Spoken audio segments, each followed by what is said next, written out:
Good evening, everybody. This is Mike Tedesco, the editor-in-chief of Wrestleview.com. And Victoria Tedesco. Well, boy, I feel like we just did this, and now we're back again, 24 hours later. Well, this is, I don't remember the last time I did a back-to-back show, like, for me personally. Because sometimes, like, I was either doing call-ins, on Wrestleview Live, or, you know what I mean? But it was never... Or, like, it was, like, the one-time only type thing. Right. I mean, we did do a Wrestleview Live. We've done some Wrestleview Lives when we used to recap the AEW pay-per-views. Yes. Now that is up to Josh now to do, which is fine by me. It's been a while for me, like, back-to-back. Yeah, I like it.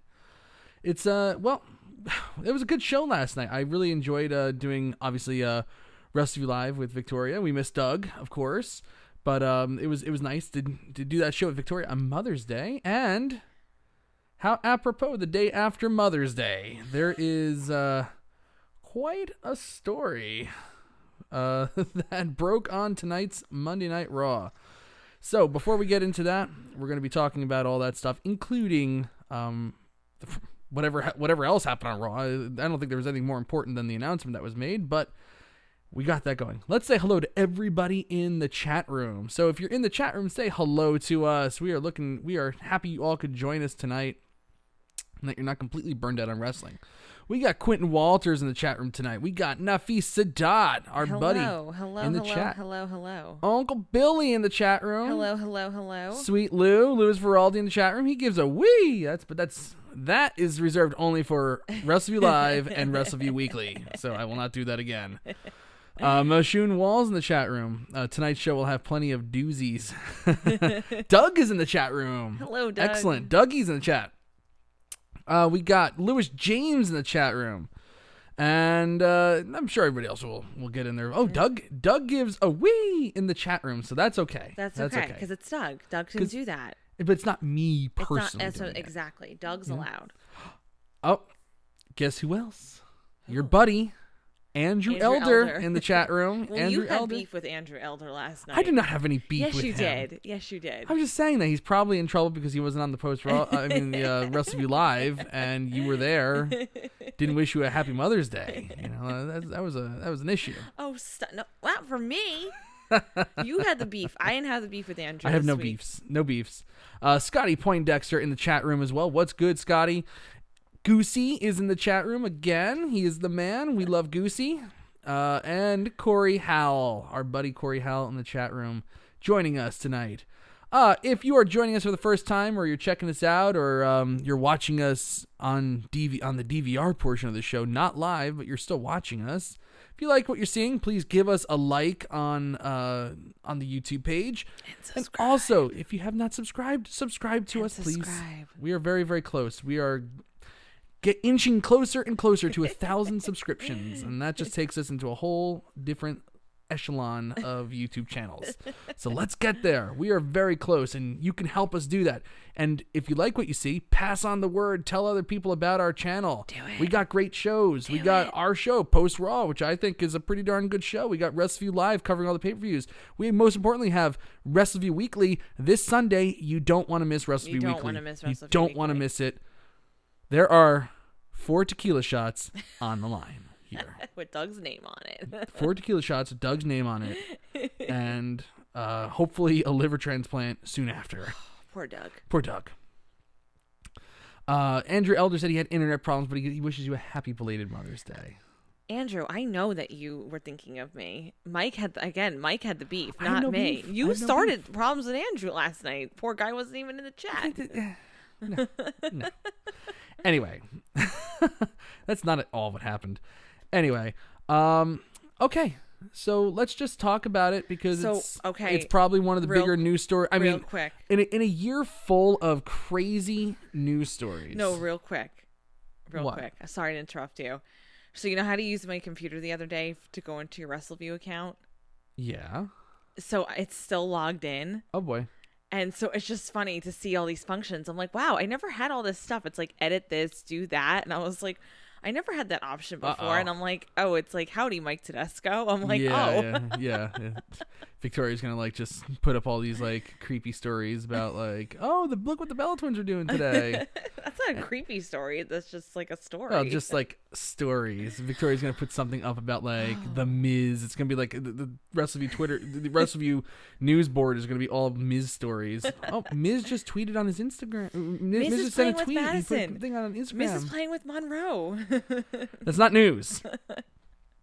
Anyway, in a year filled with just big news stories already for wrestling, things that have changed the landscape of wrestling as we know it. I didn't think big stories could continue to be broken here. But, well, tonight, Raw Women's Champion Becky Lynch, who has held the championship since WrestleMania 35, we saw her at MetLife Stadium. In fact, technically, even WWE counts Becky Lynch's title reign as beginning on April 8th. Because it happened after midnight. My birthday. Because, these damn WrestleMania shows have to go 9,000 years. It was like 9 hours long, so yes. Held the title for over 400 days, shattering any and all records for the Raw Women's Championship. Relinquished the championship today. Relinquishes it to Asuka. Asuka is the new Raw Women's Champion. Why? Becky Lynch is expecting. He's having a baby. She's having a baby in December with Seth Rollins, who was so apparently upset by this he couldn't even speak or perform tonight. Okay, you know what? That really bothered me. I have to be honest with you. That there was no acknowledgement from him. There was acknowledgement from everybody else. Rey Mysterio said congratulations. Other people said congratulations. And he couldn't look more miserable. I mean, I'll never forget when you told me you were pregnant. But I mean, my shock and awe and daze lasted like 10 minutes. I mean, the story happened. Victoria woke me up on the last day of President's Day weekend. I was going to sleep in a little bit. She wakes me up with this box. I look inside it. There's a test, and it has a little plus sign. And I popped out of bed so fast, and then I just crouched down. I was, what is going on here? And then, like, after 10 minutes, I was like, oh, this is going to be great. We're going to be great. And they're like, we're having a girl. And I'm like, what? And then I said we're having a girl. And then, of course, we did have a girl.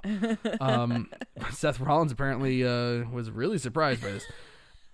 In all seriousness, it was the news kind of started leaking out earlier today.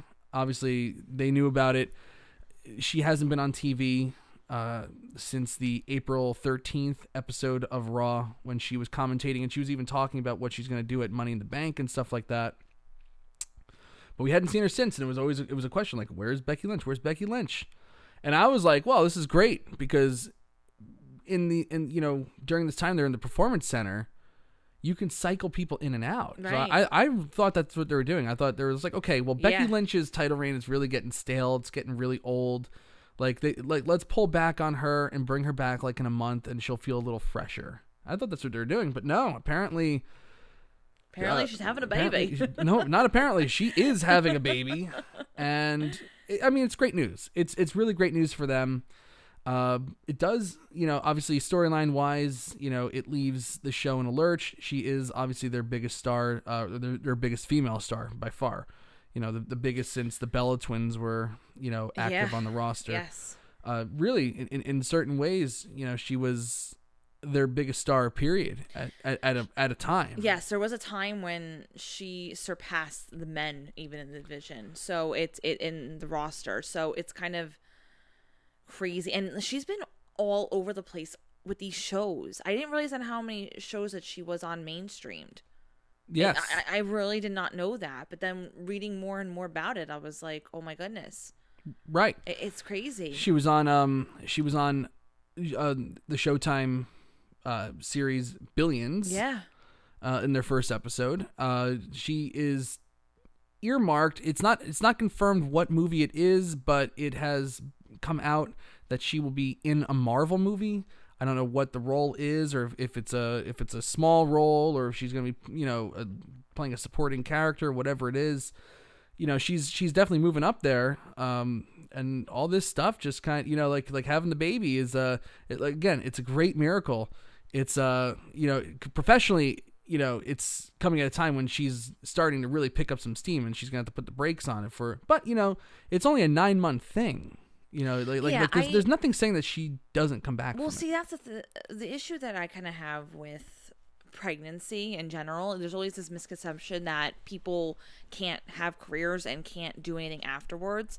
You take time off, like I did, for instance. I obviously couldn't do the post-Raw show immediately after giving birth, and obviously I couldn't go back to my job teaching for a while. But, you get back into the swing of things, and you kind of find your momentum a little bit. Listen, you figure it out as you go still. There are some nights that Liliana sleeps great. Other nights, you're waking up every hour to 2 hours. Have to take care of things. With having a kid, it changes every day. You can't, there's a general routine you can set into place, but there's really no routine at all. You have to adjust always, constantly. But people have careers. People do have lives after the baby. Your life isn't over. And for some people, they're going to think, oh, Becky Lynch is done. Like, this is it. Like, or you won't see her for years on end. And that's not the case, Like, I find, people with, like, oh, the Bella twins, like, oh, they didn't come back. They didn't do whatever. Like, when Brie was pregnant and then she didn't come back, and that was kind of it for her and whatnot. But that's your choice. But that was her choice. But also, too, I think Brie was in a very different point in her career. She already kind of had all that she could basically do, I find. You know what I mean? At that point. And Becky Lynch is just different, like, Becky Lynch hasn't been in the company for that long where she's like, oh, I'm just done. Bella twins had a good, like, how many years? You know what I mean? Well, like, they were there for a while, and really they were, part of the transition from, like, that Divas era over to the women's revolution. It was evolution, revolution, whatever it is. Exactly. Whatever buzzword they picked that sounded good to them. But and again, like... But Becky Lynch has, let's not sugarcoat it. Becky Lynch has had a tremendous career. Oh, of course. I'm not saying that, but she's nowhere near over. Like, this isn't like, even someone like Ronda Rousey, right? Right. Left the company temporarily because she wants to have a baby. Right. So once she finally gets pregnant, does what she wants to do, she'll be back. Yeah. She'll be back. Think about it. Becky Lynch is 33 years old. Ronda Rousey is 33 years old. Like, if they take a year off, they're not even in their mid-30s yet.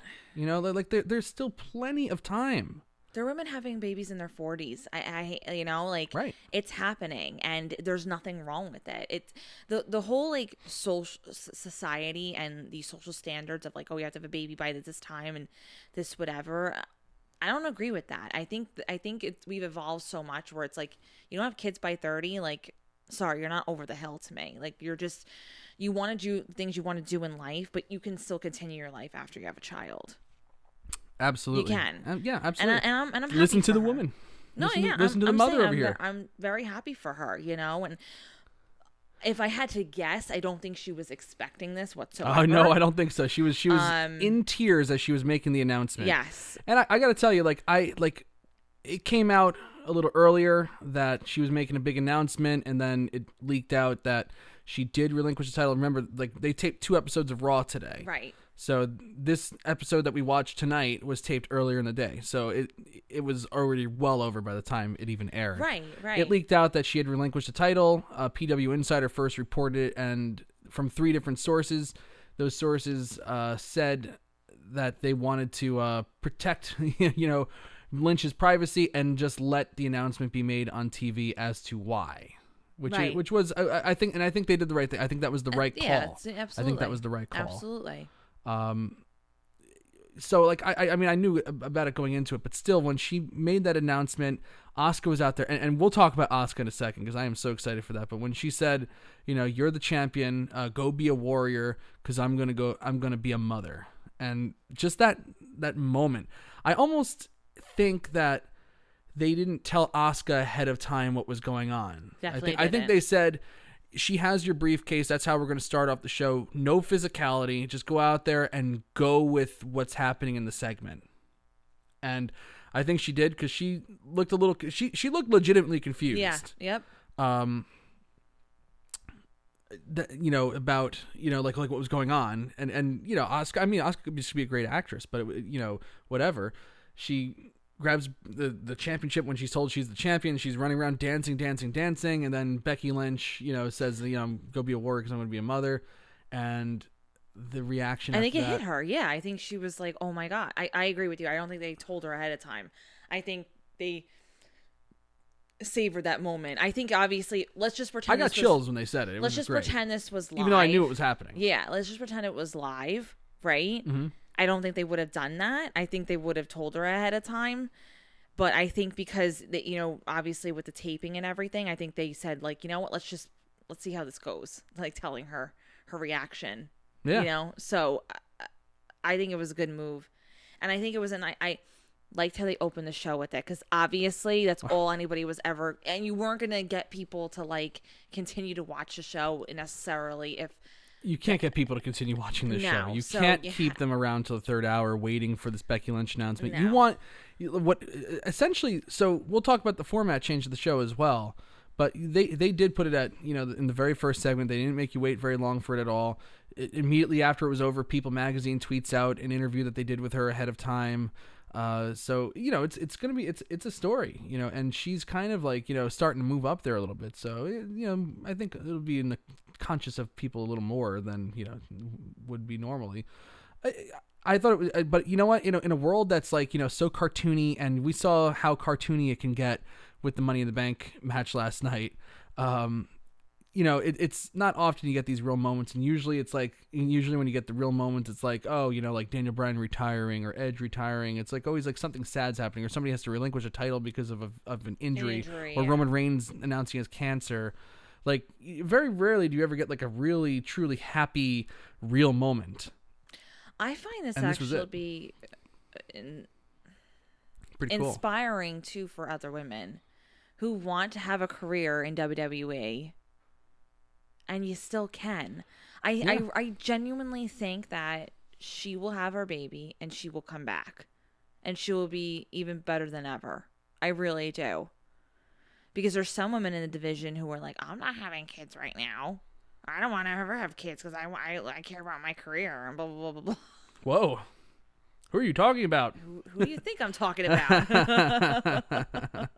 Is that Natalia? Well, anyway, congratulations to Becky Lynch. Yeah, but you're right.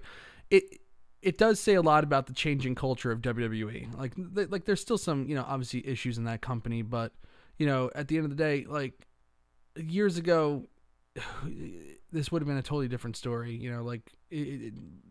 Who knows what they would be doing, like a thing like, who's the father, da da da da da. Now it's or people wouldn't announce, or maybe who knows what would happen. I can't remember any instances of someone getting pregnant other than Karma or Awesome Kong, which was I thought it was almost 10 years ago, right? That was like 2011.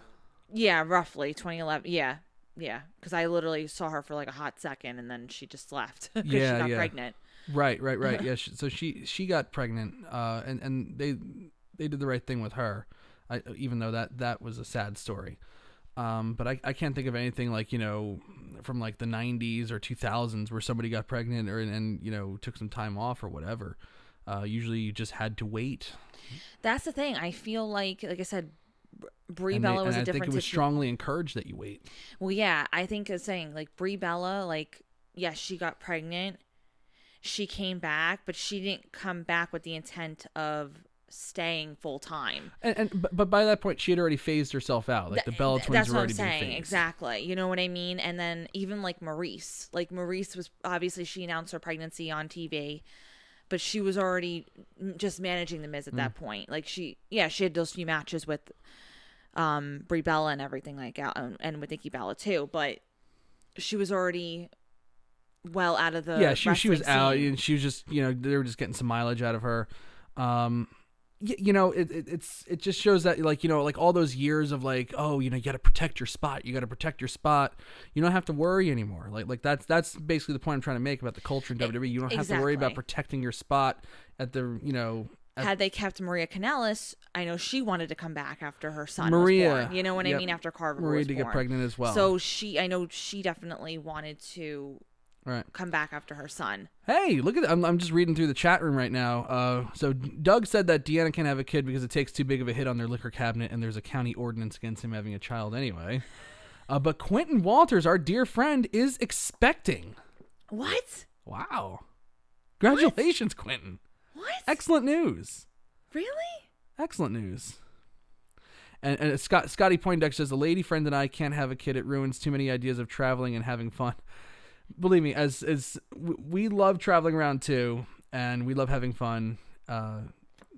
Having a kid will not change that. I assure you. If that's the thing that's holding you back. The only thing I will say is this: we still travel and have fun. No, the only thing I will say is this: I have to say I respect individuals though who say they don't want children. Oh, absolutely, absolutely. And I didn't even know I wanted a kid when we were having. I mean, I knew I wanted to have a kid eventually, but right. I wasn't planning on it at the time when we were. But having I'm one. just saying, I actually very much respect individuals who say I don't want to have a child for whatever particular reason. You know what I mean? Like to make that decision in your life, like it shouldn't be judged. Is what I'm saying. Like there's some people who really genuinely just don't want to have children.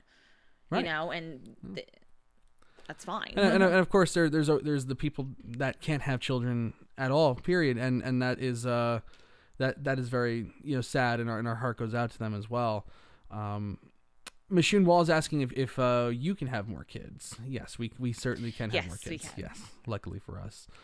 Quentin says his wife is 2 months into her pregnancy. That's great news. Congratulations. That is so exciting. Wow. We were having a party here tonight. I mean, really, everyone's. I am not pregnant. I am not pregnant, everyone. Victoria's not pregnant. I am not pregnant. She's not pregnant. She was this time last year, but not this year. No. The fruits of the pregnancy is already here, and let's keep it that way for the time being. All right, let's talk about Asuka as the champion. I got to tell you, like, the women's division, obviously now they have a lot of rewriting to do because every single move that was made for Raw in the last few months, Nia Jax coming back, Shayna Baszler coming up, like everything was gearing towards like Shayna Baszler and Becky Lynch eventually having their rematch. And of course Nia Jax, she broke Becky Lynch's nose, and that catapulted Becky Lynch into the stratosphere, which eventually led her to main eventing WrestleMania with Charlotte Flair and Ronda Rousey and winning that main event because of the popularity caused just by like that visual of Becky Lynch standing there like with the bloody nose and the crooked face. It was great. But they never matched up. Nia Jax had the double knee surgery, and she just came back the Raw after WrestleMania. Right. And it seemed like they were gearing up for like, an eventual, maybe like at SummerSlam or something like that, Becky Lynch versus the face breaker Nia Jax. Yeah. That's not going to happen now, at least not for another year from now. If when she comes back in a year or so, there's a lot of confusion as to like what's going to happen in the division now. But having Asuka there as a stopgap is a really great thing to have. It's actually one of those really happy accidents. Really, you don't intend, obviously not. That was definitely not the goal in mind. It was definitely always going to be gearing towards Becky Lynch, but this is happy. This to me, I'm thrilled about this. Again, you need to go with someone who can carry this division for a little while, and for somebody who really doesn't speak English, like on TV, it's quite incredible how she's able to carry a division currently. I know it really is. Like, can you honestly think about that for just a moment? Imagine not really speaking a language, you know what I mean? And I'm sure she speaks a little bit more than she lets on leads on in TV and everything like that. But for the most part, I don't think she speaks it all that well, probably. And I think we're getting the best of Asuka speaking English. I think when she was a face and she was trying to cut promos, I think that's the best that she's got. But think about it. Think about how much she relies on facial expressions and emotions and her animation.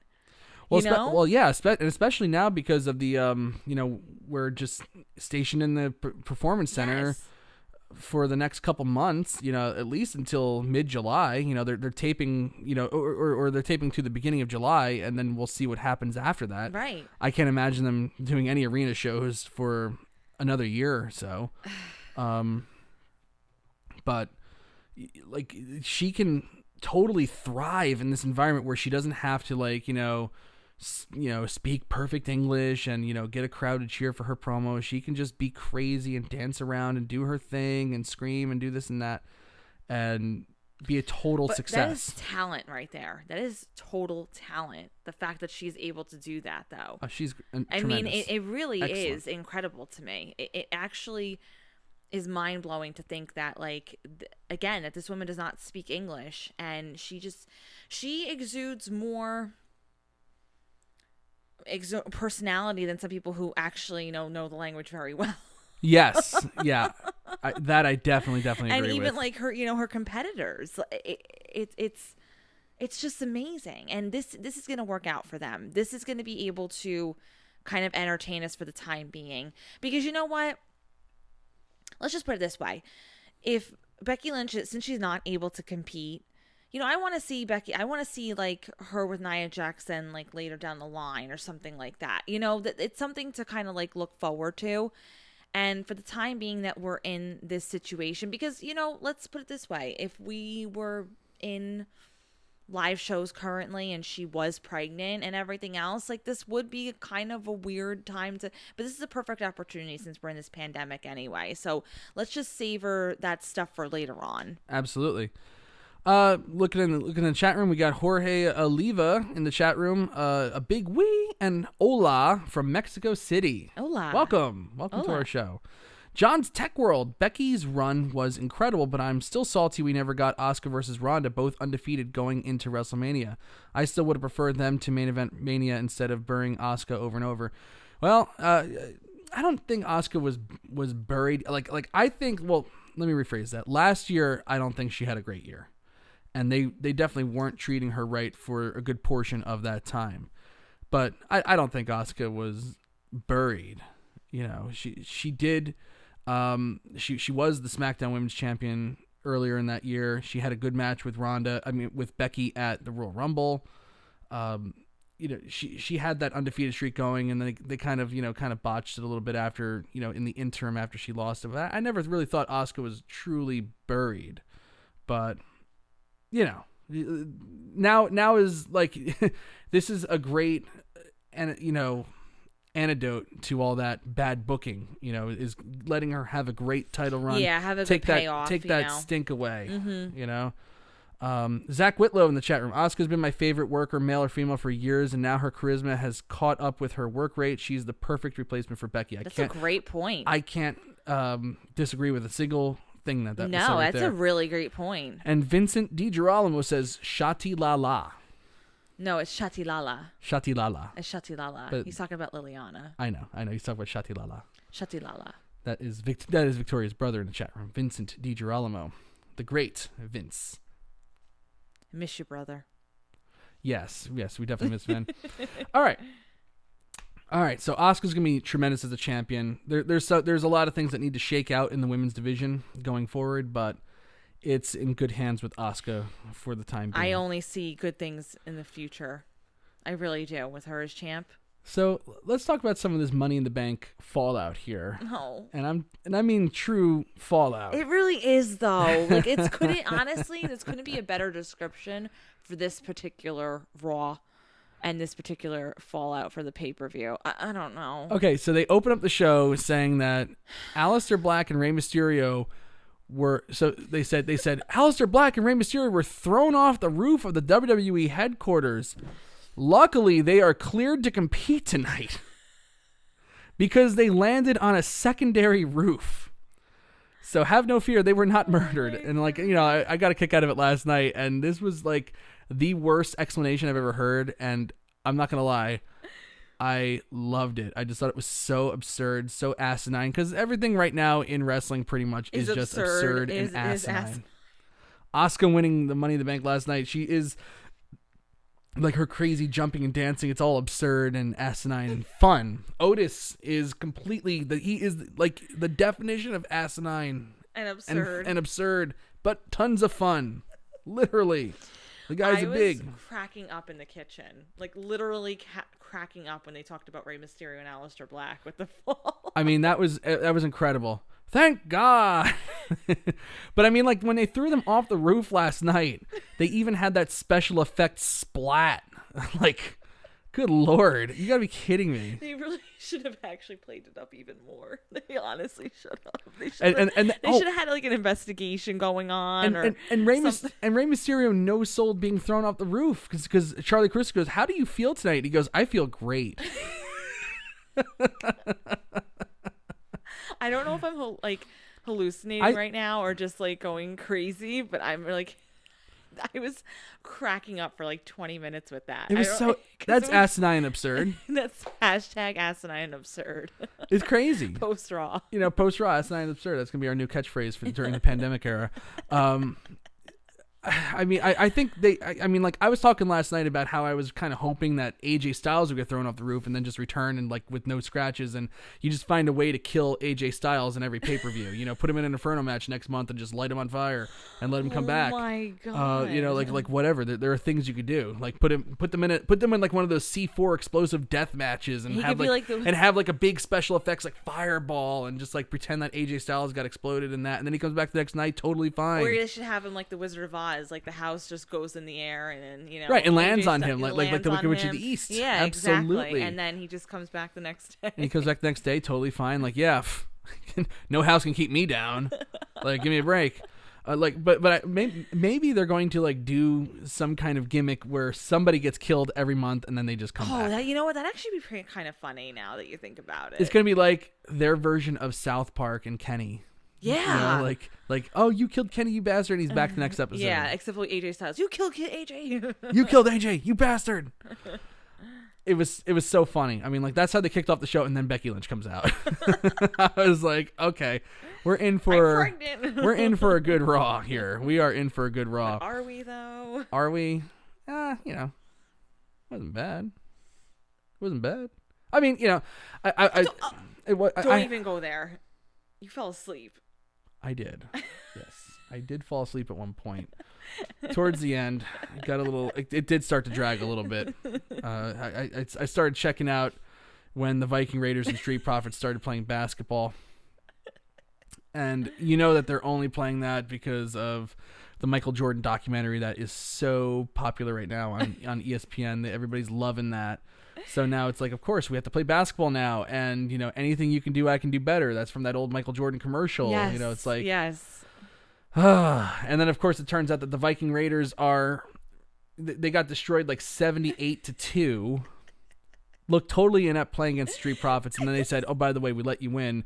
And then Ivar starts sinking 3-pointers from half court and, 3/4 of the way away from the hoop. And then he hits a big dunk. And the Street Profits like, you bastards, you jerks. You're getting us at our own game. I don't understand. Like, why was that a thing? It was a thing.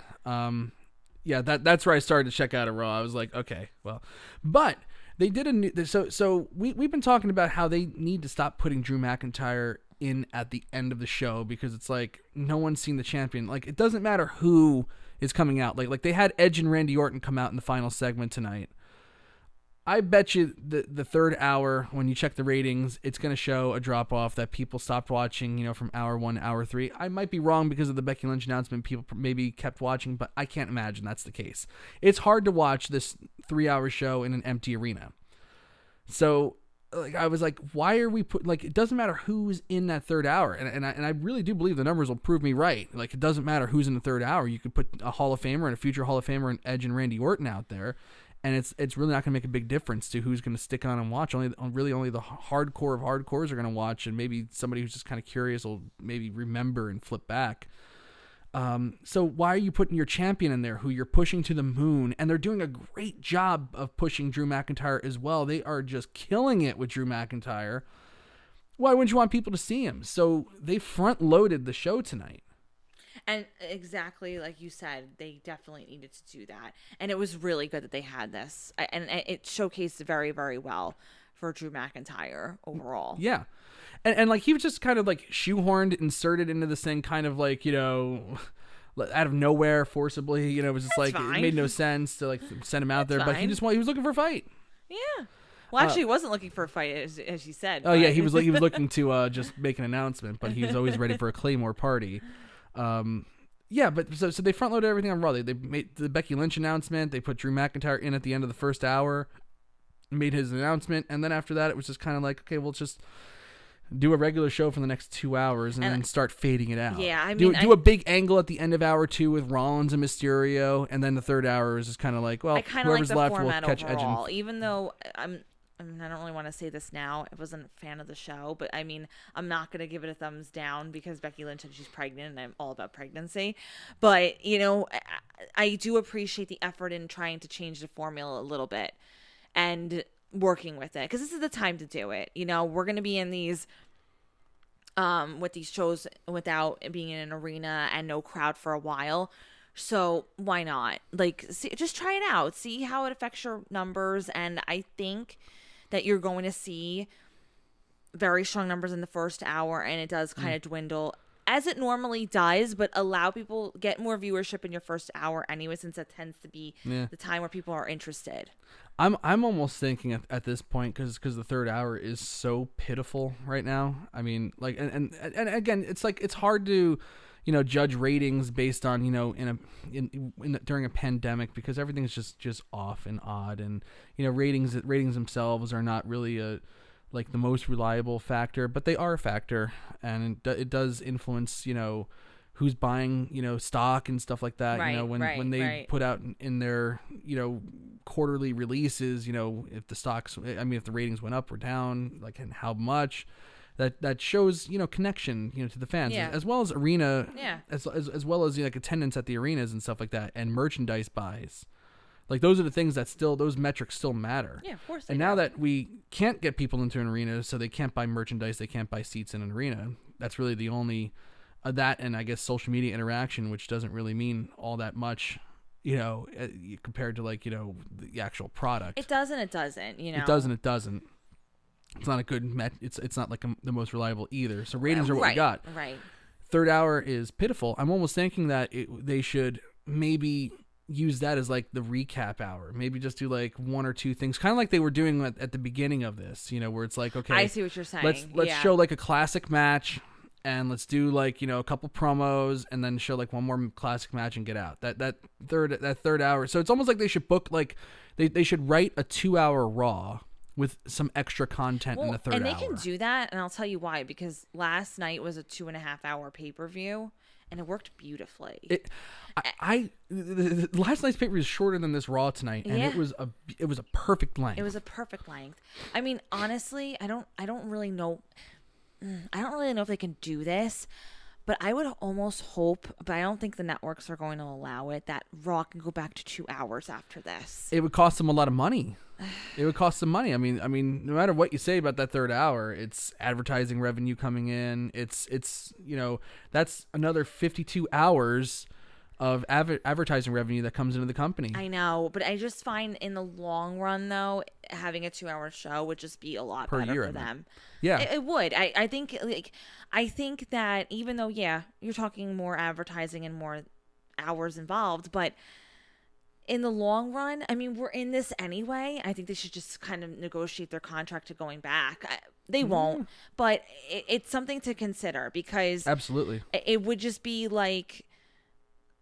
a time to really navigate your shows. And again, while you have the 3 hours, do a 2-hour show, plan that, book that, but then have that third hour just be and see what happens. And then maybe negotiate again saying, maybe the 2 hours is the best way to go, because 2 hours obviously is the best way to go. More quality, and less quantity in that sense. You know what I mean? You don't need to have quality over quantity. And you'll build more fans, and whatever. I truly believe if they went back to 2 hours, yes, like I was saying before, that's 52 hours of extra advertising revenue per year that comes into the company. I truly believe if you cut that hour and focus on making a really good 2-hour show, number one, you won't overtax your writing staff. You won't overtax and overexpose your wrestlers. So you might have a chance of making another star again if they can book things correctly. And you'll make that back in dividends on people that will be interested in the product again. Bringing people back to the arenas when they start going back to the arenas. Yeah. Getting people excited to want to buy tickets and buy tickets in droves. Not just for the name shows like SummerSlam and WrestleMania and Royal Rumble, but like, that Raw in October, that SmackDown in November that doesn't sell out. Well, I think the house shows, live events, if you have a star that people want to come out to see, like John Cena meant so much to their live events. Because the live events, everybody knows, like, okay, we're going to see a WWE title match tonight. There's no chance that the title's changing hands. Titles never change hands on house shows unless it's an injury or the 24/7 title. So you need to have a star that people want to come out to see. I think you have a better chance on a 2-hour show than a 3-hour show of building up that star. I think so too. And you know what? And then it leads to the question every week, who is going to be on the show tonight? Because it's not going to be just a free-for-all. Right. And you can concentrate more on some people as well. Going back to Raw, Bobby Lashley and Humberto Carrillo had a match. They did have a match. And I don't know what you thought about it. I thought it was okay. I didn't think anything like, Well, I mean, it made a lot more sense later on. When he talked to MVP? Yes. Because I've been lobbying for that for weeks. I've been saying and that is like a no-brainer. Bobby Lashley is... the Lana thing is not working out, especially now that Rusev's gone. Like, there's really no purpose to have Lana there anymore. What's driving their relationship? There's no reason for them to be there anymore. I think I think it works out that they're doing. I think they are going with the idea, though. I really do. I think he is going to have this. Oh no, that's absolutely going. That's going to happen. Let's talk about that now. So so there's a few things I liked and didn't like about this match. Humberto Carrillo, I think it's time just to give up the ghost on that and stop saying that he's going to be like a star.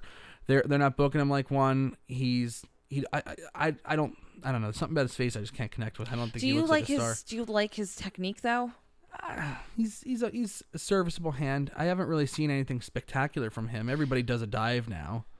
So I'm not really, I don't know. I think compared to Angel Garza, his cousin, it's Angel Garza is he's just star. Yeah, he is. He is total star and quality. Humberto Carrillo, I'm not sold on it, but again, I might be being influenced by their truly bad booking of him.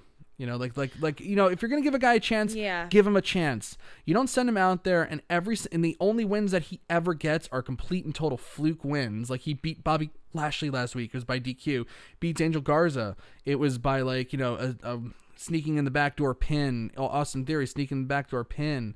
I've never seen him get one truly convincing win. He had that great angle with Andrade where he DDT'd him, but that's because Andrade was getting suspended. If Andrade wasn't getting suspended, he probably would have beat the shit out of Carrillo that night too. And they had no follow up to it. True. Yeah. So if you want to give the guy a chance and you keep seeing these things like, oh, he's very popular, Heyman loves him, blah blah, then book him like he's gonna like he's something. You're never going to make a guy by just debuting them. And that's like the thing that they've been doing. It's like they forgot how to introduce people and get them some steam. It's like some of these guys like Brendan Vink and Shane Thorne, they just showed up. It's like, okay, well, Shane Thorne was on NXT when it was on the WWE Network still as a thing for a little while. And you're supposed to remember that. Show a video package of Brendan Vink and Shane Thorne. Tell me why I should care. And then when they debut, don't immediately just put them in matches and have them in 50-50 booking. What? You gotta make them look dominant. Make them look like they belong. I don't believe Brendan Vink and Shane Thorne belong at all. Wow, you know what? You made a very good point just now. I do generally. They have not done vignettes in a really long time to introduce people. Just be look out for Humberto Carrillo. Right. Look out for Brendan Vink. Right. There's been nothing to kind of showcase individuals. Right. The last person I think they did that with, if I'm being totally honest, was Liv Morgan. Her coming back. Yeah, her coming back, and then that. I mean, they botched it. But what I'm saying is that's the last person I kind of remember being look out for so and so. Well, even Austin Theory, I think he's a great hand. I think he's a great talent. But he was brought up solely because Andrade got injured heading into that WrestleMania. was kind of circumstantial, but after that you can kind of establish him. But now he's just a guy on the roster. He's just a guy on the roster that yeah. How come they don't do? How come they haven't been doing that? I don't know. I like it's like I was talking about last night. Like everything with this company right now is survival mode, so they're bringing people up to fill in gaps. But just because you're filling in gaps doesn't mean that you can't still give these guys like some kind of treatment. Because if you want to fill in gaps, at least fill in gaps with things that people might want to like watch and see and get invested in. Actually, they have really no excuse now. I'll tell you why. They have no excuse not to because of these shows are being taped. Yes, and there's no crowd to please. And exactly. And think about it. They've been putting on these amazing cinematic. Yeah, they've been doing like these cinematic matches. You could like I wouldn't. I can do you could do a 5-minute like little vignette of a person and I wouldn't mind. them. How about this? I wouldn't mind if they just took like a half a segment or even a full segment and just said, we've had a lot of new faces appear on Monday Night Raw. Mm-hmm. Let's learn a little bit about them. Yeah, and then just do like a minute and a half on each guy that's come up. Yeah, each guy and girl. Even like Bianca Belair. Debuts at WrestleMania on the main roster, right? Like I guess that's not even a term anymore. But she appeared on Raw, debuts at WrestleMania, which is still a big deal. What the hell have they done with her since? There's no follow up there, and now she's just somebody on the roster who's hugging Becky Lynch. Of charisma. Yeah, exactly. And she's got tons and tons of charisma. Tons of charisma. Yeah, no, that's a really good point. I did not think of that, honestly. Looking at the chat real quick, Zach Whitlow said the last person they debuted with a vignette to try to build him up was Lars Sullivan, and that worked out well. Whoa, he's right about that one. Shane Bradley, let's get some likes here. I agree. Let's get some likes on this video, please. Daniel Schell is here. He's here for the shout out, so give Daniel Schell a shout out. Daniel Schell. Zach Whitlow says, now that I live on the East Coast, these 3-hour shows are really exhausting because that third hour doesn't start till 10. Yep. Welcome to our world. Yes. And John's Tech World asks us, what do you think the ratings would be if they had frozen the storylines and ran old Nitros on Monday and Monday Night Raw, wore Raw, SmackDown on Fridays? I don't think they'd be good. Like showing replays of stuff that already happened. I mean, maybe there'd be some interest and people tune in, but I don't know. I don't think they're. I think there would be. I think it. I thought they were heading in that direction, but they did. I did they too. chose not I think to. it would very much be the same, to be honest with you. But the only thing that I think they should do is that what we just spoke about before is have a little bit of a live show, quote unquote, and then play like something like that at the third hour. I just think it would. First of all, they'd be saving time. They'd be saving a little bit of money because you don't have to get every superstar out there. And they'd be saving. They would also be looking out for the interest in the health of these individuals. So, I mean, I think overall, I think we would be finding ourselves in the same sort of, viewership.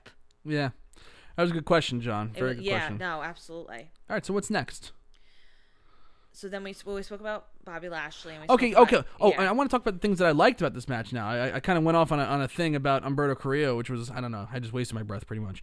But the thing I liked is Bobby Lashley really is a guy without a finisher. Like, he has the spear, but like, you got Edge doing a spear. You got, Roman Reigns isn't around right now, but he does the spear. It's a lot of women do spears too. So. Yeah, Charlotte Flair does a spear. Yeah. Like, we don't need another guy doing a spear. Like, it's a good finisher, but it should be like a setup hold.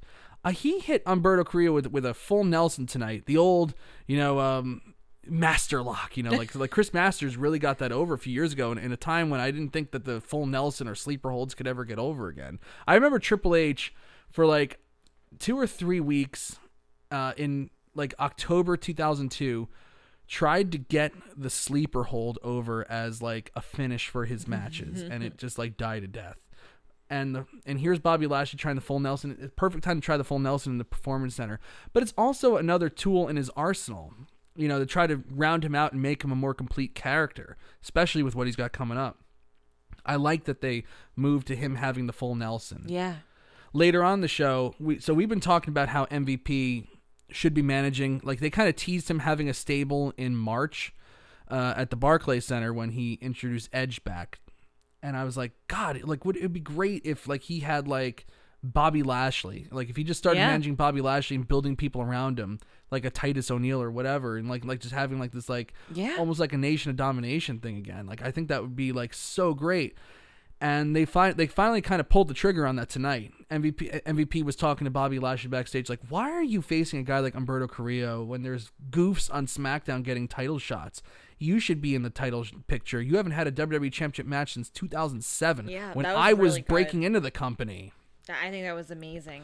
I thought it was great. And then like they did an angle later on where MVP got beat by R-Truth in a nothing tag match with Brendan Vink and Shane Thorne, and those guys disappeared. So I'm kind of hoping that it's just MVP and Bobby Lashley from now on. Me too. But I think the centerpiece of this thing is not just going to be Bobby Lashley, but Apollo Crews. Yeah. I'm going to say it here right now. Yeah. I think Apollo Crews is going to come back with a vengeance. And I think he needs to turn heel and stop this smiling bullshit. And like, oh, look at me, I'm happy-go-lucky. I'm happy to be here. No one cares about characters like that. Like, you need like, and he's too tainted to like, kind of back away from that and still be a face. So the only option you have is to just send him over to the other side. Make him a heel. And I think Bobby Lashley, Apollo Crews, and MVP in some kind of like powerhouse stable would be tremendous. I think they should just give it a shot at this point.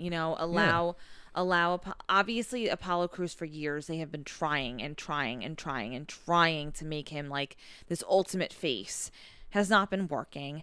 I don't think he connects to the character. I think you know what? I think if somebody genuinely asked him and sat down with him and said, "How do you feel about this?"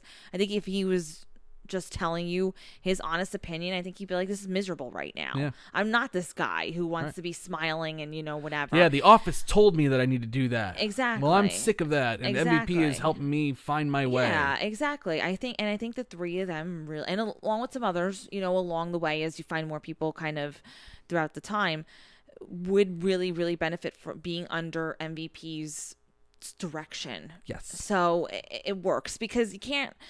You know what it is? He's a good asset to have back in the company because you can't give everybody to someone like Paul Heyman, and you can't put everybody with the female. You know what I mean? Like there's got to be some sort of variety to how you get people who really aren't great on the mic, but you want to put them over to the crowds eventually. And I think this is a good way of doing it. Again, this adds another individual who has the ability to kind of like get people to the next level. Yeah, absolutely. And for those that aren't great at promos and stuff like that, it gives them, gives you a shot. It's almost like, the designated hitter in baseball gave a bunch of opportunities to guys that couldn't field anymore, but they could still hit. Absolutely. Like older guys could be a DH. That's a good comparison, yeah. So it's like, like MVP adds life to Bobby Lashley and his character. 100%. And I think I automatically was more interested in it tonight. What's that? I'm gradually getting more interested in Bobby Lashley due to the fact that they're already just implying the fact that he's going to be with MVP. Right. And phasing out Lana. Yeah, and phasing out Lana, and that also means that Bobby Lashley might be in the title picture before you know it. Bobby Lashley versus McIntyre would be a pretty darn good match, I think. Also, like the last time they kind of pushed Bobby Lashley, I thought they did a really good job with it, was 2018 when they had that thing with Roman Reigns heading into SummerSlam, Lashley versus Reigns, and the winner goes to SummerSlam. Yep. And I was like, okay, well, Lashley lost that match, and that was a really nicely done match and a really nicely done feud. And I was like, okay, well, they can easily put Bobby Lashley in a match with Lesnar, maybe for Survivor Series, and it's just nothing ever came to be with that. It was just like it was done. And I think Bobby Lashley is one of the most misused talents that they have, and I think this is their one chance because he's in his 40s now. This is like one of their last remaining chances to like do it right with him. I think he deserves it. I really think he deserves it. A good push and one that's done correctly. Yeah. Scotty Poindexter makes a great point here. MVP, Apollo, Lashley, Shayna, and Dana Brooke. That's an interesting one at the end. I think I agree with the 4. I don't know if Dana Brooke's there, partly because she's on SmackDown, but yeah, that's a really great thing. Zach Whitlow says the irony of him adding the full Nelson is Lashley was the first person to break Chris Masters' master lock, which was the full Nelson as well. So that's a great callback. Zach Whitlow's got a great memory. He's like a really killing on it. Point tonight. Yeah. He's killing it. Excellent. Okay. Anyway, moving on.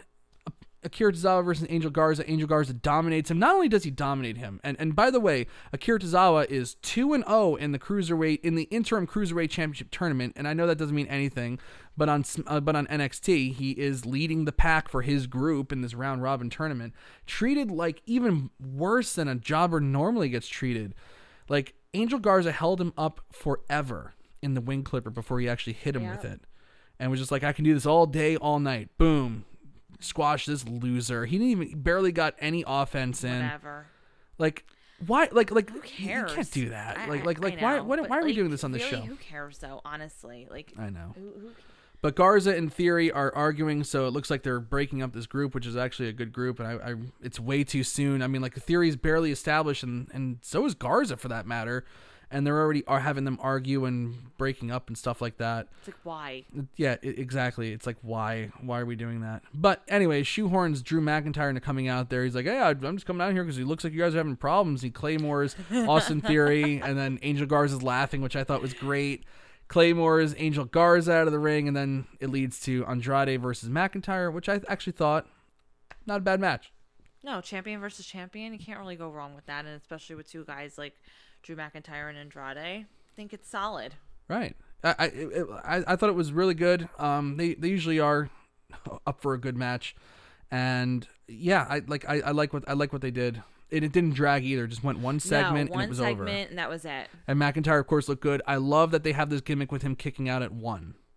You know, and yes. Like even Zelina Vega at ringside just going, he kicked out at 1? Are you kidding me? Well, after the match, Drew McIntyre made a very surprising announcement that he is accepting the invitation to a SmackDown superstar next week. That superstar is Baron Corbin. King Corbin is coming to Raw next week to face Drew McIntyre.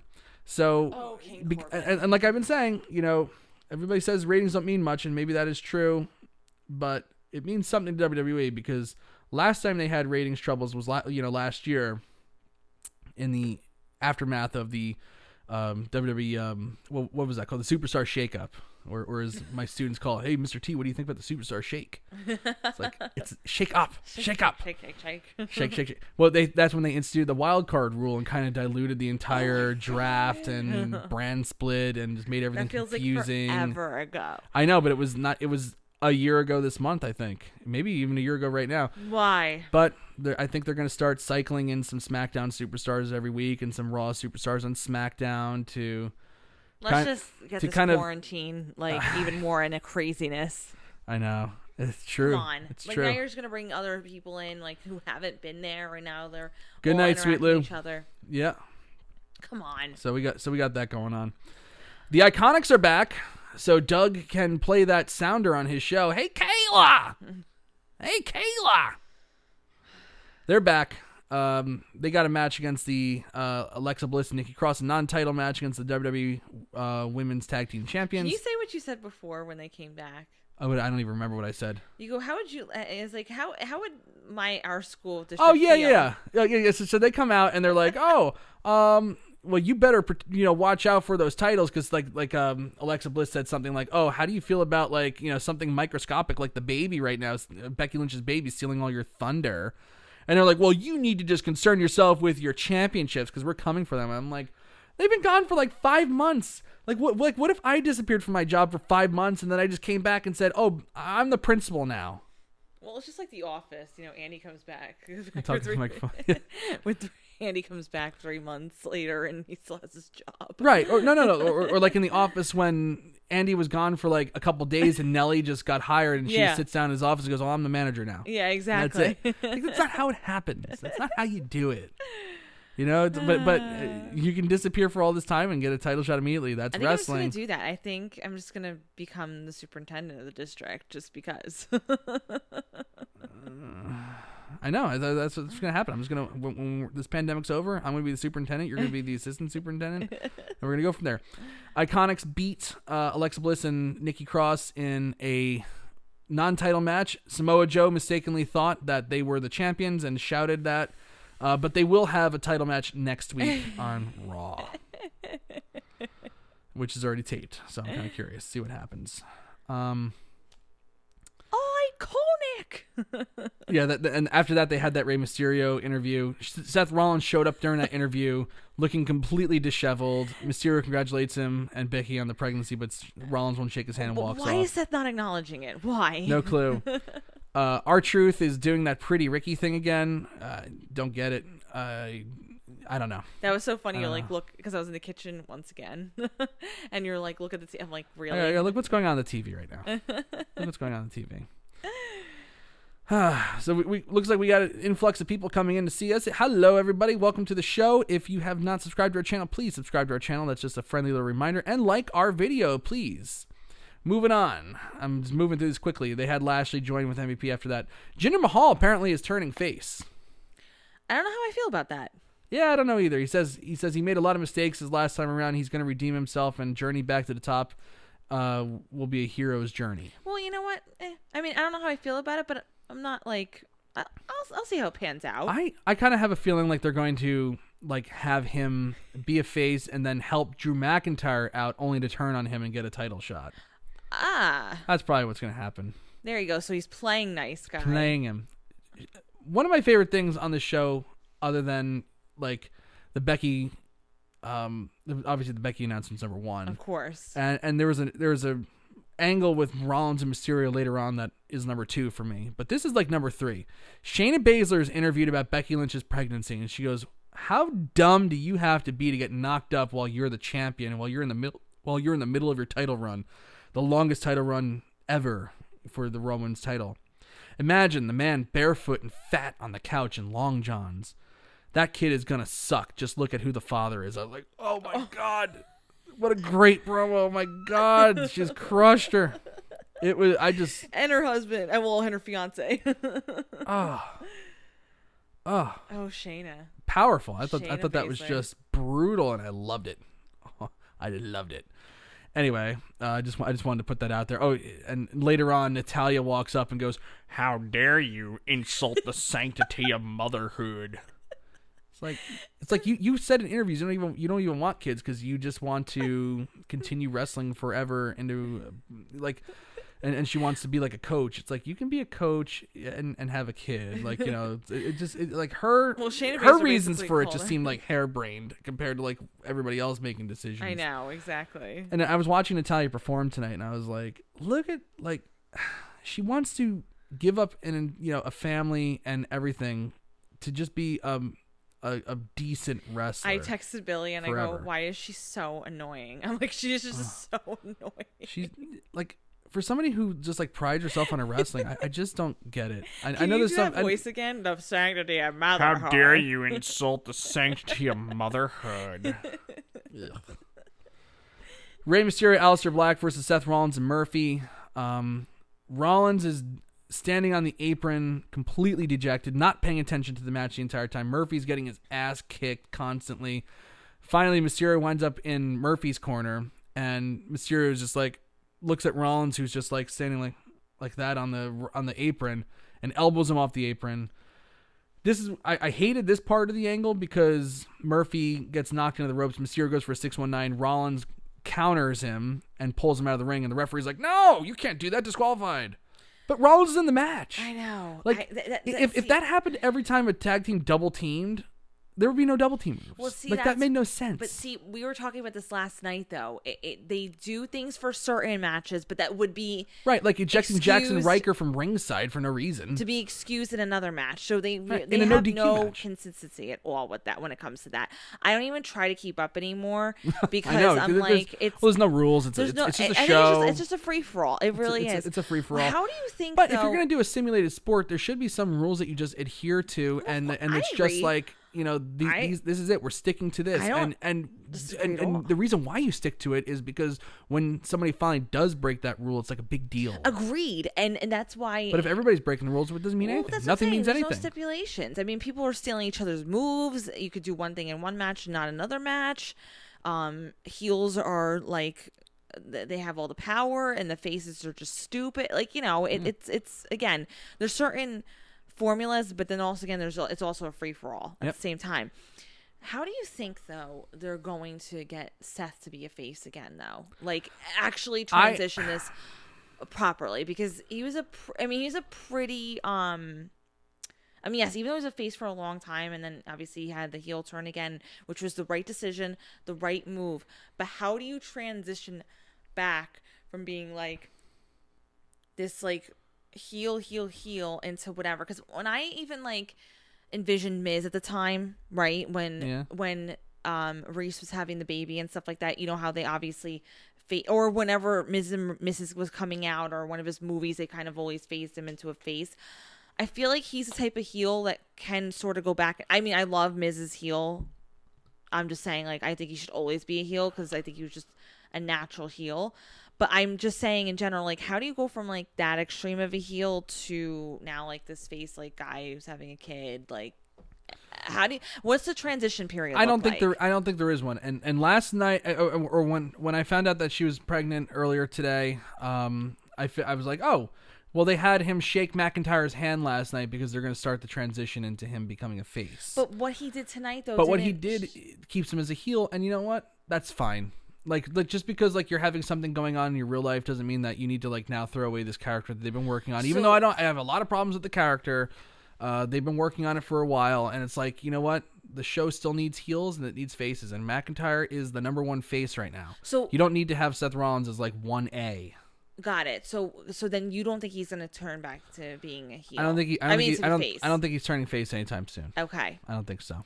But then why did he do what he did last night, but then he acted like all crazy tonight? Well, he was in a daze. You know, he was disheveled and stunned that he lost, and I think they could say like, well, he shook his hand because he was in a daze and didn't believe what happened. Okay. And shook his hand and moved on with his life. Okay. And then it, like the full extent of what happened hit him today. Got it. Okay. You know. Okay. So it's like. You know, I forget his real name. I think it's like Colby Lewis or I'm not really Colby sure. Reyes or something like that.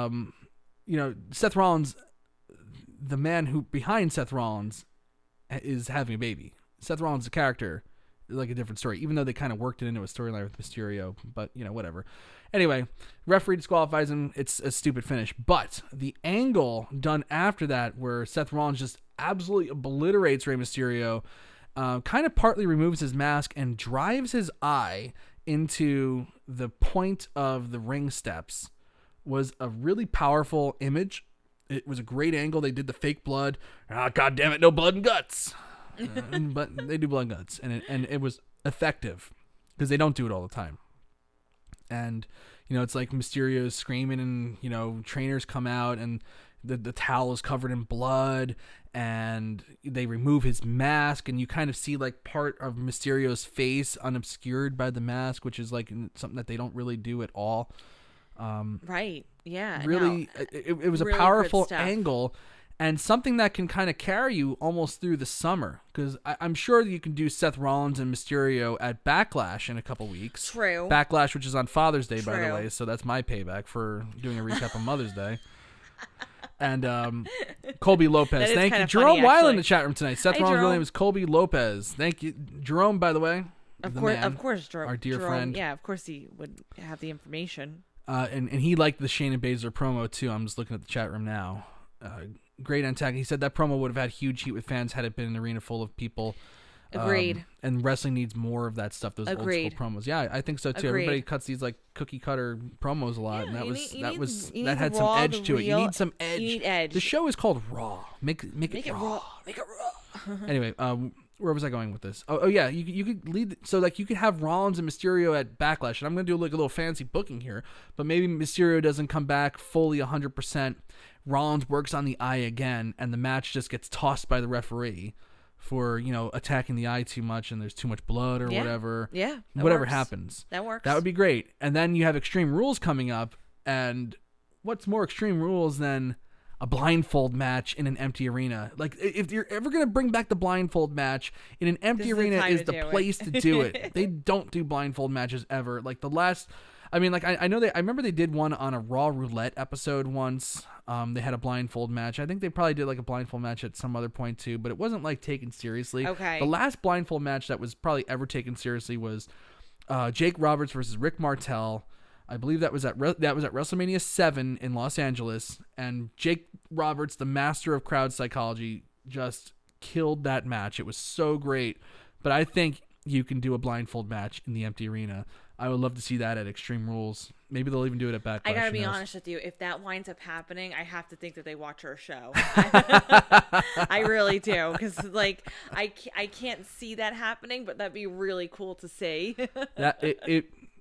Blindfold matches are a viable gimmick. It is a thing that can and honestly, should if WWE are watching this and this happens, you got to give credit to Mike Tedesco here. Yes, exactly. I'll come out in the pandemic, don't worry. After that, the show kind of fell off the tracks a little bit. Like they had, so this was another great part, a follow-up to the angle of the post angle here. A maskless Rey Mysterio being tended in the trainer's room. The towel is still covered in blood. Seth Rollins comes in looking for him. He goes, I don't know what happened out there. Like he finally broke out of his trance and his rage. And he's like, I don't know, that wasn't me. I don't know what the heck happened. And Aleister Black attacks. So, you got that going on. Maybe Aleister Black versus Rollins at Backlash. Who knows? You really never know.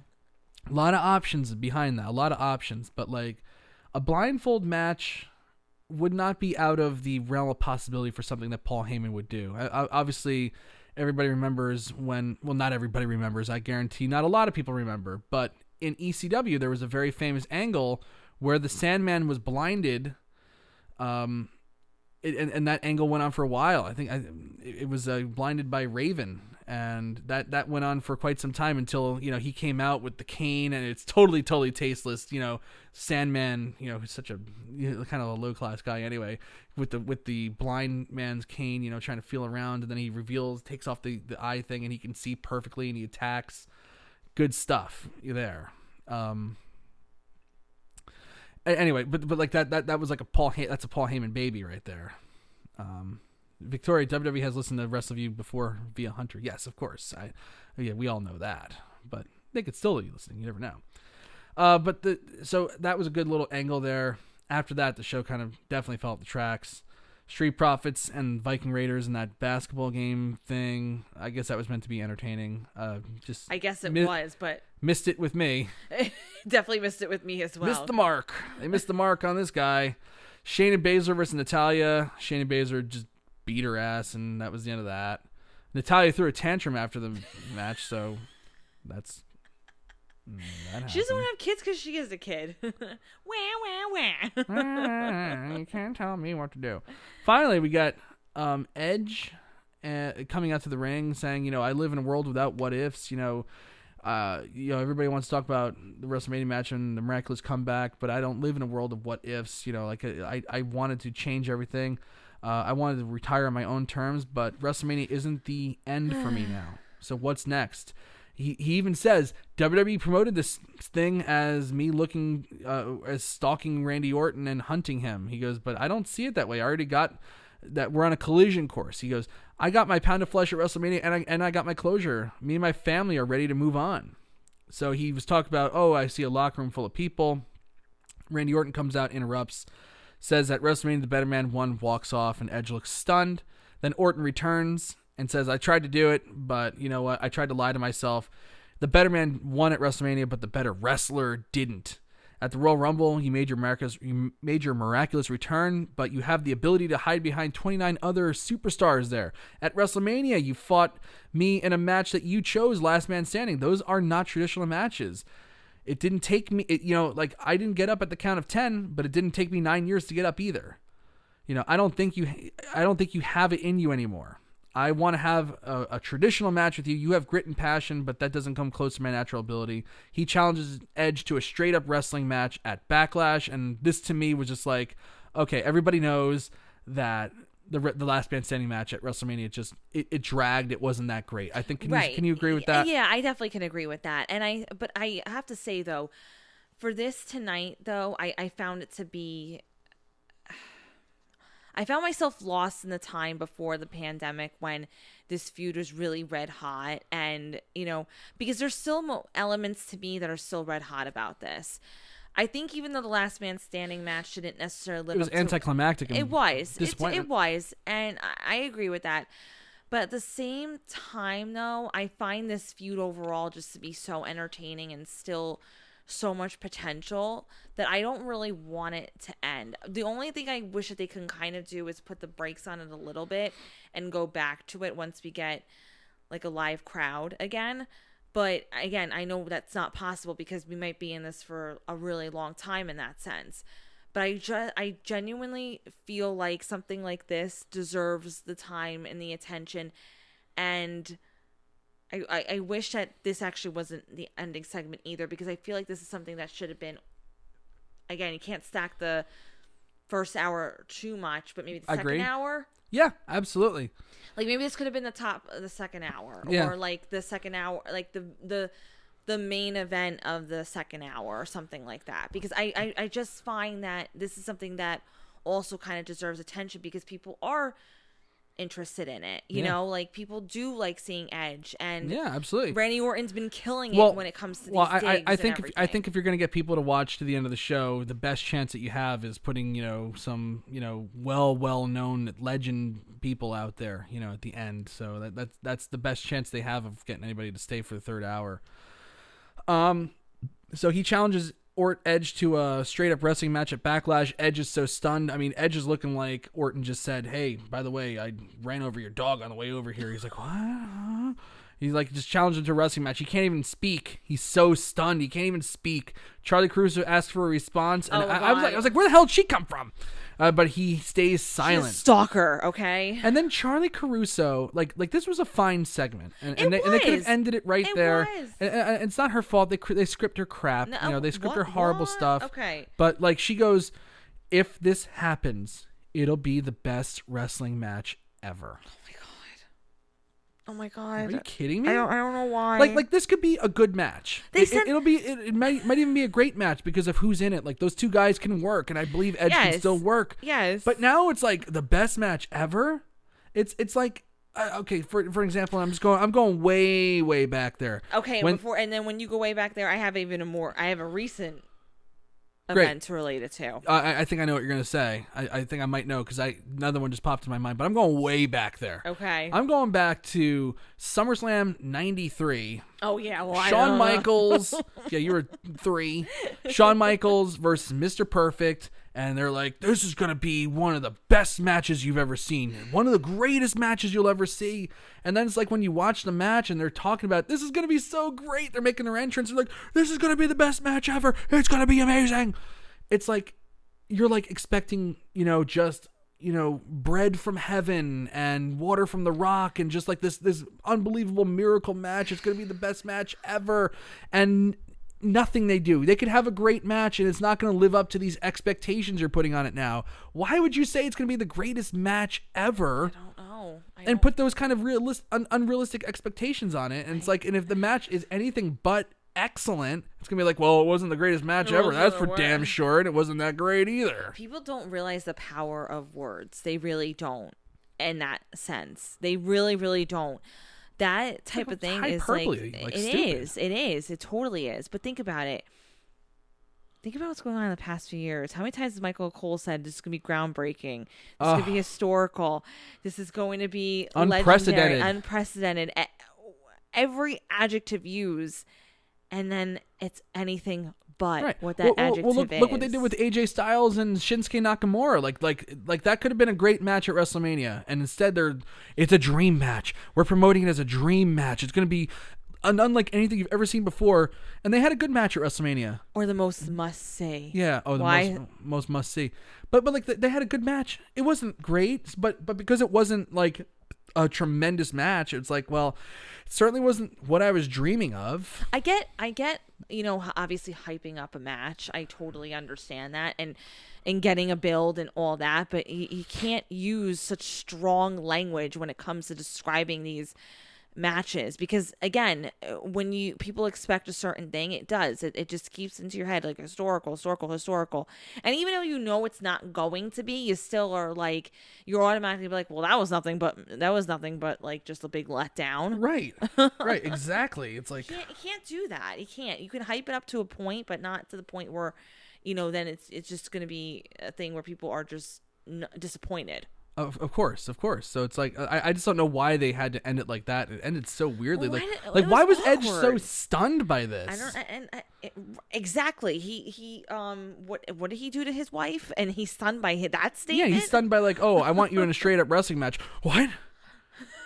It never even crossed my mind that I might get this neck surgery and come back and have to wrestle a regular match. I have a theory. What? I have a theory. I've never done this before.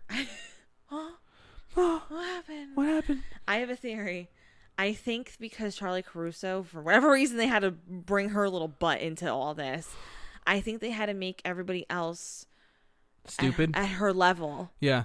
And just be like, who looks like the outlier here? It's not Charlie tonight. It's almost like Edge was just as silly as she was. Right. It's almost like I noticed as I was doing the I noticed as I was watching, I'm losing it. as I was doing the WrestleMania, retro recaps that I was doing, or that I still am doing. I still have 15, 16, and 17 to go. WrestleMania 14 was put up last week. Check that out. Great show from Boston in 1998. Wow. Austin Michaels and Tyson as special enforcer. I noticed that like as Hogan got a little older in WrestleMania, they would like if he was in the main event, like I especially noticed it with like WrestleMania 8. They had like this great match with Ric Flair and Randy Savage right in the middle of the show for the WWF title, and then after that it was like a couple of like the worst matches that may have ever happened on WrestleMania, and it was almost like they put these matches out there to be bad, so that when you watch Hulk Hogan have a halfway awful match, I'm telling it's not you, sometimes that bad. And sometimes people have they're only friends with ugly people because they want to look at the best looking one. Right. You know? And I don't know why I started talking about this, but like because we mentioned about Charlie and how so they had to make like Edge look like it's like the same thing. Like whenever Charlie's out there, like you have to just make whoever else is talking with her as dumb as her questions are. That's the only way you can stomach it. That's the only way that it's salvageable and allowable. Zach Whitlow, unnecessary hyping production announcers that they do actually does more harm to the performance because they're the ones whose work has to cash the check everyone's mouths wrote for them. Yes. Zach Whitlow is killing it tonight. I mean, I gotta tell you. Zach Whitlow. Your brother Vin says, why does anyone who is having a baby have to be a face? Whenever it is I have kids, I will most certainly still remain an asshole. Vin, this is true. Vin, that is true. But a lovable asshole. We love Vin. But yeah, that was like a really weird way to close the show, I thought. But that is how they close the show. So Randy Orton challenged into a wrestling match and steals Edge's voice in the process. So until he accepts, Edge will not be able to speak again. I mean, it's almost like Edge knew Charlie was there. I'm telling you. Yeah, but it's almost like Randy Orton had like Edge's like an X-ray of his neck and is like, "Hey, I have proof. You are not cleared to compete." And he's like, "Huh?" It's like the response just didn't match the content. I don't know, but I think even the writers are falling asleep by that point. Anyway, what did you think of this show? Everybody in the chat room, give us a thumbs up or a thumbs down. We're going to be talking because there's a little bit of a latency lag here, from when you get what I just said to us actually waiting for you to respond to it. What do you think of the show? Do you give it a thumbs up or thumbs down? Absolutely no thumbs in the middle. You have to give a thumbs up or a thumbs down. Did you like the show? You didn't like the show? And when you grade it, don't grade it using Becky Lynch's pregnancy as part of the show. That exists outside the show. Oh, come on. So whatever happened after Becky Lynch, grade that. That's not fair. I'm just saying, because everybody would give a thumbs up then. No, there are jerks who would not do that. So there's some people who don't care about pregnancy. And shame on you. No, I know. All right, fine. Use Becky Lynch. Use the Becky Lynch. You have to use Becky Lynch. Fine. Actually, if you do give it thumbs down, I'm going to judge you hardcore. No, I'm just kidding. Jesus, golly, come on now. 2 thumbs up for effort, but post-Raw is the best thing ever from Quentin Walters. Thank you, sir. And congratulations. My goodness. Congratulations again to Quentin. That's incredible news. Billy Hefner gives it a thumbs down. Zach Whitlow gives it a thumbs up. Scotty Poindexter, I didn't watch it. I just parachuted in for the results. You made the right choice. John from John's Tech World, almost won already.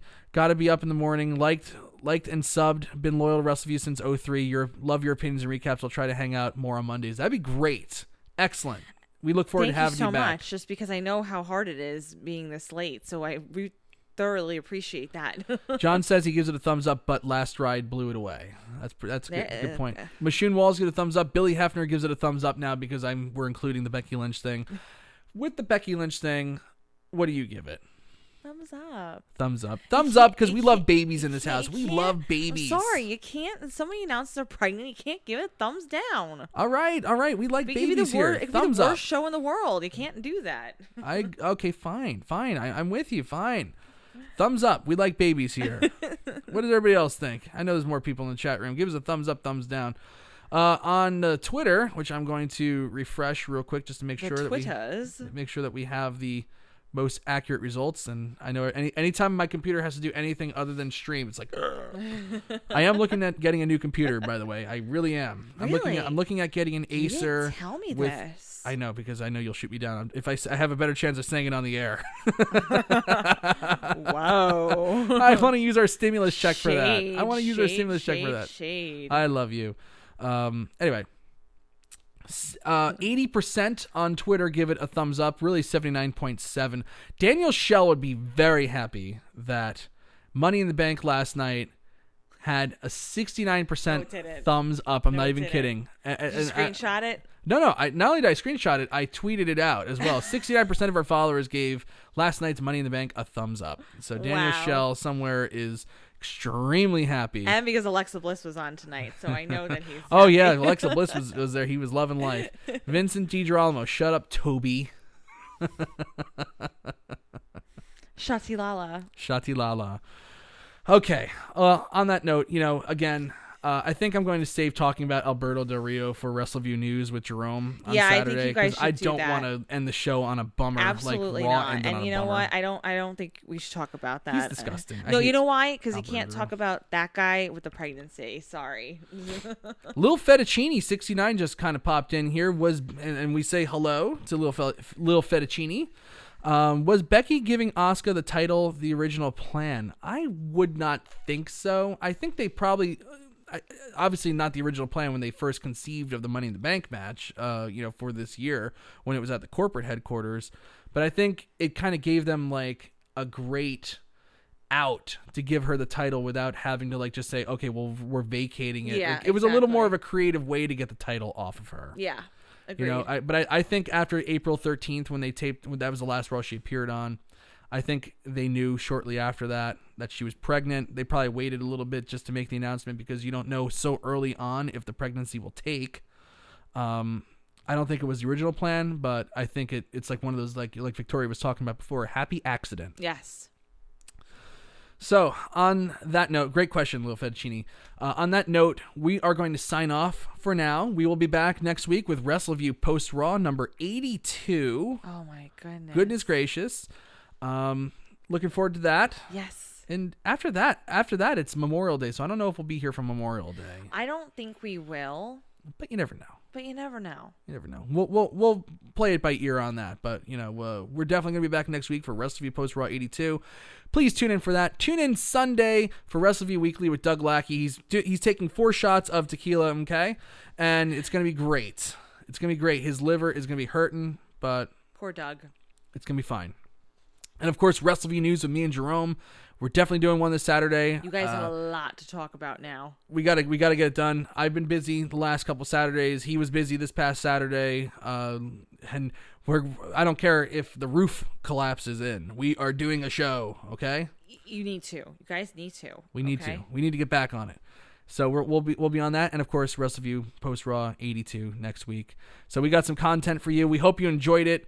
If you have not liked the video, like it before you leave. We would really appreciate that. And if you haven't subscribed yet, subscribe. Thank you everybody for joining us. This actually wound up being a really, really great audience and a great chat tonight. I'm Mike Tedesco, the editor-in-chief of Wrestleview.com. And I'm Victoria Tedesco. Have a great week, everybody. So long. Bye.